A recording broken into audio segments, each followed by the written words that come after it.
කැමති ඔබතුමාගෙන් ආණ්ඩුව ඉදිරි ගමන් මාර්ග මොන වගේද කියලා.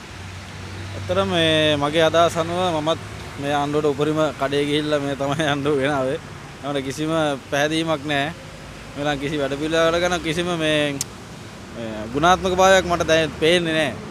මොකද කිසිම ඒගොල්ලෝ වෙනම මතය කියන්නේ. ජනමතයට කිසිම කලකිරීමක් කරන්නේ නැහැ. ඇත්තටම පසුතැවෙනවා මේ ආණ්ඩුවට මේ කඩේ ගිහිල්ලා ඡන්දෙ දුන්නා ඇත්තටම. අධ්‍යාපන ප්‍රතිසංස්කරණවලදී 6 පොතට සමලිංගව එපාඩි ඇතුළත් වෙලා කියලා තියෙනවා. ඒ සම්බන්ධව ඔබගේ ප්‍රතිචාරය මොන වගේද?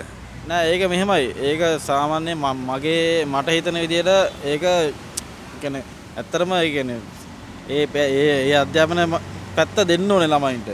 එතකොට මේ මගේ මතය අනුව එතකොට ඒ අධ්‍යාපනයේම ඒ ලිංගික හැසිරීම ඒවා නම් වරන් ඒ අවශ්‍ය දේවල් ටික දෙමාපියන්ට ඇත්තටම කියන්න බෑ ළමයිට මේ දේ කරන්න මෙන්න මෙහෙමයි කියලා කියන්න බෑ. එතකොට ඒක ඉස්කෝලේම කරාම එතකොට ඒක අර තියෙන දූෂණ ප්‍රමාණය එහෙමත් අඩු වෙනවා. ඒතකොට ඒක ළමයි ඒ පිළිබඳ දැනුවත් නැති ඉඳයි අනවශ්‍ය දේවල් වෙන්නේ වැඩිපුර. මගේ මතේ ඒක හොඳයි කියලා.